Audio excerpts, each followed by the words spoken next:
Hello, this presentation is by Chris Finley, Fall Part 13 Explained.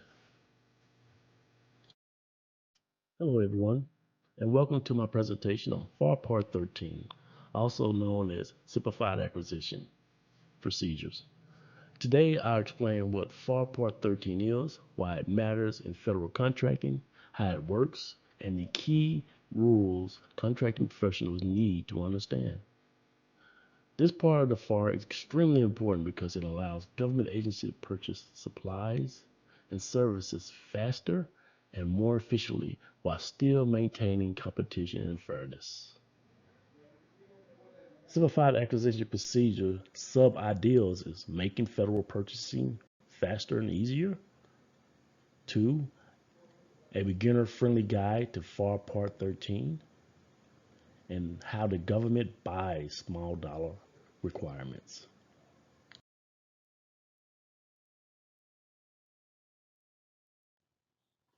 What is FAR Part 13?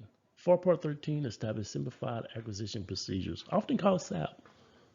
The purpose is to reduce administrative costs, improve efficiency, avoid unnecessary complexity for low dollar procurements. Instead of using lengthy and formal procedures, agencies can use streamlined methods to obtain products and services quickly. For FAR Part 13, commonly used for routine purchases such as office supplies, training services, IT equipment, and health support services. The overall goal is to simplify the buying process while still protecting taxpayer interests.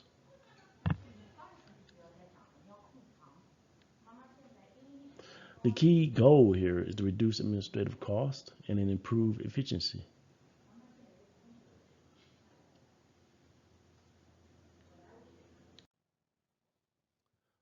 Why FAR Part 13 matters.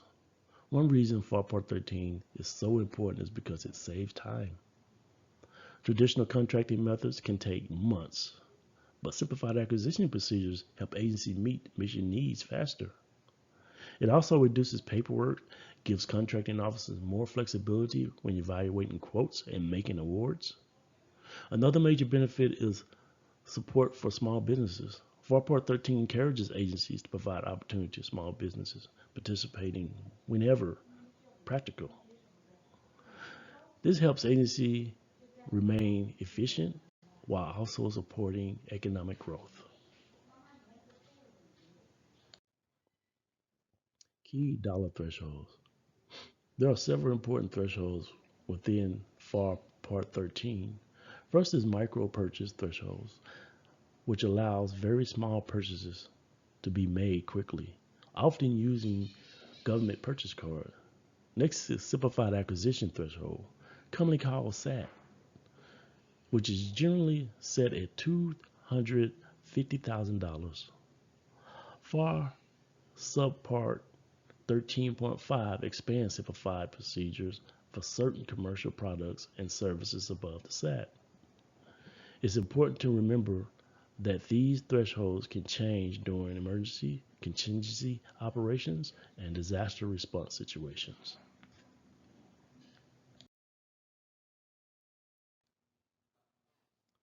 Common FAR Part 13 methods.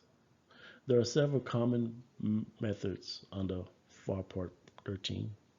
The first is government purchase card, which is typically used for micro purchases and very quick acquisitions.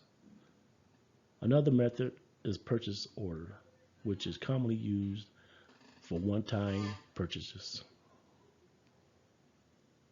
Blanket purchase agreement or BPAs are also widely used for recurring needs because they establish pre-negotiation terms and pricing.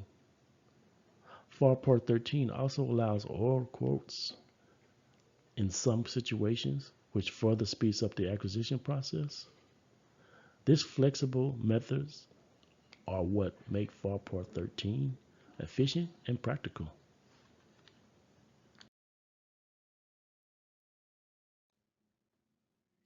Competition requirements.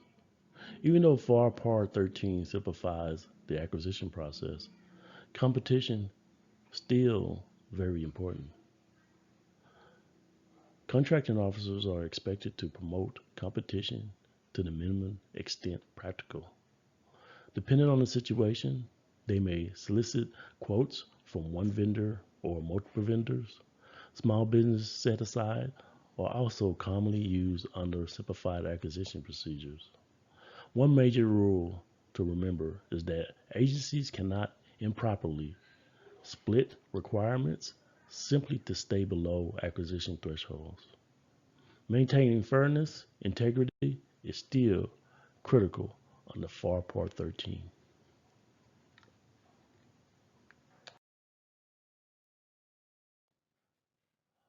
FAR Part 13 versus FAR Part 15. This is where it gets a little bit technical because FAR Part 13 and FAR Part 15 are very different in their acquisition methods. FAR Part 13 focuses on speed, flexibility, streamlined procedures for low dollar acquisitions. In contrast, FAR Part 15 involves formal contracting procedures, negotiations, detailed evaluations, and significantly more documentations. Under FAR Part 13, vendors usually submit quotes, while FAR Part 15 technically involves formal proposals. The key takeaway here is that FAR Part 13 is designed to make the acquisition process faster and less burdensome.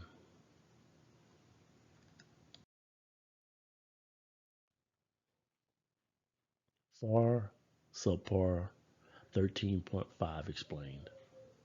FAR Subpart 13.5 is especially important because it allows simplified procedures to be used for certain commercial products and services above the simplified threshold. This authority helps agencies acquire commercial items more quickly and efficiently. It is commonly used in industries such as healthcare, information technology, and professional services. By using FAR 13.5 procedures, agencies can reduce procurement lead time while still maintaining competition and fair pricing practices. Common mistakes dealing with FAR Part 13 and its pitfalls. The common mistakes. There are several common mistakes agencies and contracting professionals must avoid under FAR Part 13. One major issue is improperly splitting requirements to avoid thresholds. Other mistakes include weak market research, poor documentation, failing to adequately promote competition. Another common problem is not properly determining that pricing is fair and reasonable. Even though these are simplified procedures, contracting officers still responsible for maintaining ethical and compliant procurement practices.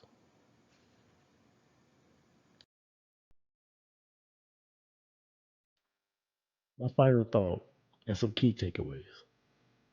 To conclude, FAR Part 13 plays a major role in helping the federal government acquire supplies and services quickly and efficiently. It reduces administrative burden, supports small businesses' participation, and provides flexible acquisition methods for low dollar requirements. However, simplified acquisition does not eliminate the need for competition, documentation, or sound business judgment. The most important takeaway is this: simplified does not mean careless. Thank you for listening, and I hope this presentation provides a clear understanding of FAR Part 13 and its importance in federal contracting.